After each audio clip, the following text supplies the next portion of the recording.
We have $116,000 ready to deploy, and the possibilities are endless.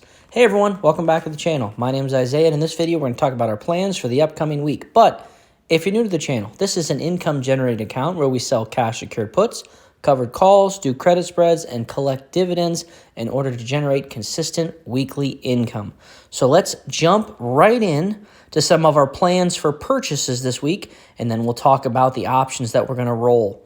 So always remember though, guys, my trades are my opinions. They should never be taken as financial advice. But if you do like this channel and like talking about income generation, make sure you subscribe, leave a like, comment, help me grow when I get to 5,000 subscribers. So let's talk about milestones we've hit. TSYY, we wanted to get to 1,000 shares, and we got there a couple of weeks ago. So every week we've been taking their distribution payout and investing it into other funds.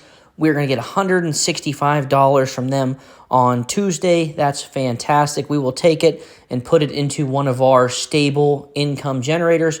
We'll talk about those in a minute. The other milestone we hit this last week. COYY, we wanted to get 500 shares. Now we have it. So this distribution that we'll get $124, we will take it and also reinvest it into other funds. So we are using income to grow income, and that is just fantastic. So one of my favorite purchases that I like to invest into is PDI. It's my all-time favorite income-paying fund, and I want to get it to 1,000 shares by the end of March 2026. We made quite a few purchases this last week, 6, 5, 2, 3, making daily purchases. And that's what I want to continue. Maybe not as many as I have, but I want to get daily purchases up until that time to get me that 1,000 shares. We are currently at 670 shares. We are inching closer and closer. So that $132 distribution that we will get paid out on January 2nd will go right back into this fund to help us grow it even faster. And now let's talk about the Cornerstone funds. But before I do that, I want to give a quick shout out to the Premium Generals. It is an exclusive group. It costs $10, and in here I post private content such as educational videos on how to sell cash-secured puts, how to sell covered calls, how to do credit spreads, how to do debit spreads, other educational videos, as well as private portfolio updates. Any moves I make, every trade I make, every purchase I make, everything goes through in the Premium Generals group. And the best part, you get to be featured in every single video. So if you're interested in being part of the community, it's $10. Come check it out. We'd love to have you. You might learn something. Like I said, you get to be in every single video. So with that being said, let's jump back into our video. Okay, so I want to have 3,000 of each of those shares by the end of 2026. We have 1,600 in CRF and 1,570 in CLM. This week in CRF, I would like to buy another 25 shares at current price. If I was able to get 25 shares, it would cost me about $200. So I would like to get 25 more shares there this week. And then for CLM, I'd actually like to get to 30 shares. That's pretty lofty. I don't know if I will. That'd be another $315 because that would put me at 1,600 shares. I'm not sure if I want to try to keep them even as I get towards that 3,000 goal, or if I want to get one there, then come back for the other one. I'm not sure. Still playing that out in my mind. Right now, they're relatively close. So PDI and the Cornerstone funds, they offer stabilization, but they still pay a decent yield. I mean, take a look at this, $177 from CRF at the end of the month, and from CLM, we'll get $185. So that's a nice chunk of change. Add that to the PDI payout of $132, and we're just under $500 for the month. I mean, that's pretty fantastic in my opinion. Stable funds, and if I can get $500 a month from income from them, that's a great start. I would like to get that to $1,000 a month from those three funds, which we will. And once we hit that milestone, that's it. That'll be pretty awesome. Now, we have a lot more dividend-paying stocks in our account than we had before. So, Coney and MSTY and Tesla TSLY. I don't know where it's at. It's somewhere in here because I don't see it. I'm sure it's in here because we were assigned shares.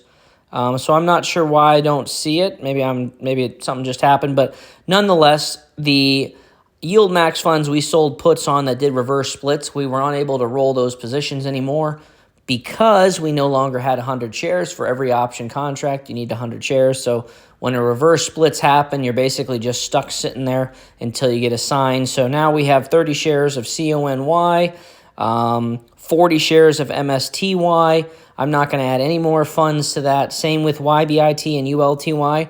I'm just taking these weekly payouts and investing them into other funds, more stable. But, right now they're serving their purpose. They're generating income, and that's what we're looking for. T-SPY, one of my 2 covered call positions, I have 30 shares there. I would like to get this to 100 shares, but I don't have a timeline for this one. It's just as I have income, and that's where these Yield Max funds that I got assigned on that I'm not going to put any more money into will really help. I could probably just keep taking that income, buy a couple shares every week of T-SPY, and do the same with QILD.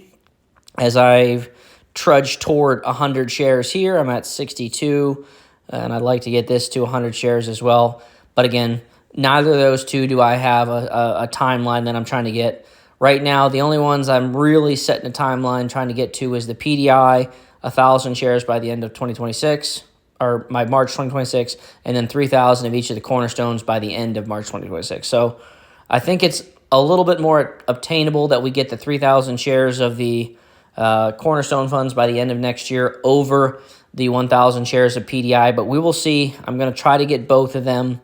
And so those are some of the purchases I'm looking for this next week. I would like to add XPay to my account, but I really am waiting for a farther pullback. I really think so. Over the last 3 months, let's go year to date, I think it hit as low as that 46, 45, somewhere in there.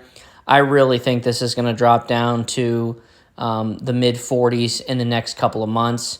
So I'm in no rush to add this. I do want this in my my account, but I do not expect it to stay above 50. And obviously, guys, I can't predict the future, but that's just what I think will happen.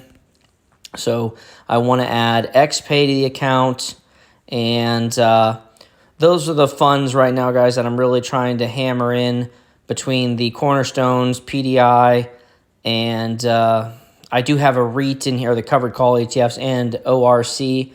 I would like to get this to 1,000 shares, but my timeline for this is more like end of 2027. And I don't really want to buy above my cost average if I can avoid it. But my cost average is pretty decent on this fund, 720.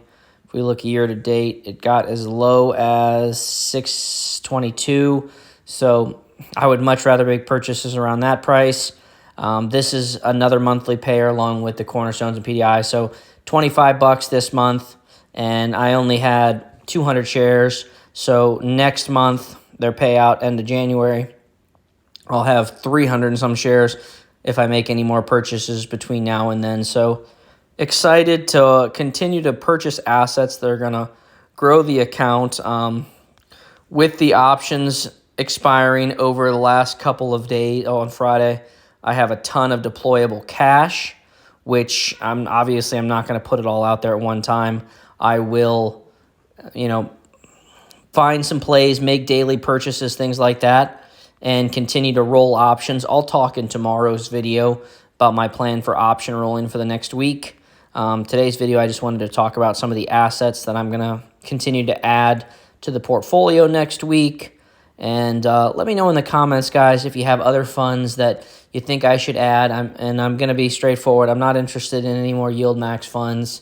I know I've seen so many people say WPay and blocks, and I mean, I look at those charts, and I look at blocks here, and it was like people were telling me about it in October and November, and then it dripped down a little bit to 22, and they were like, "Oh, you're gonna miss it. It's gonna run back up," and it's down to $18. So when blocks gets down to about 11 or 12 bucks, I think I will add to the portfolio, but I'm not interested before then. And also, I have plenty of ways to generate income. Option selling, in my opinion, is the best way to do it. On top of that, I already have consistent paying weekly funds. I really don't need to add any ultra yielders.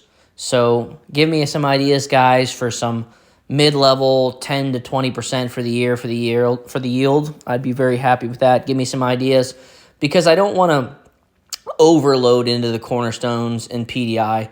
Yes, I have goals that 3,000 and 1,000, but I got to make sure that I'm not overextending too quickly into one position because you never know. PDI or the cornerstone funds, they could have big rundowns in the next couple months. So I want to make sure I still have cash available and I haven't already met my goals for them.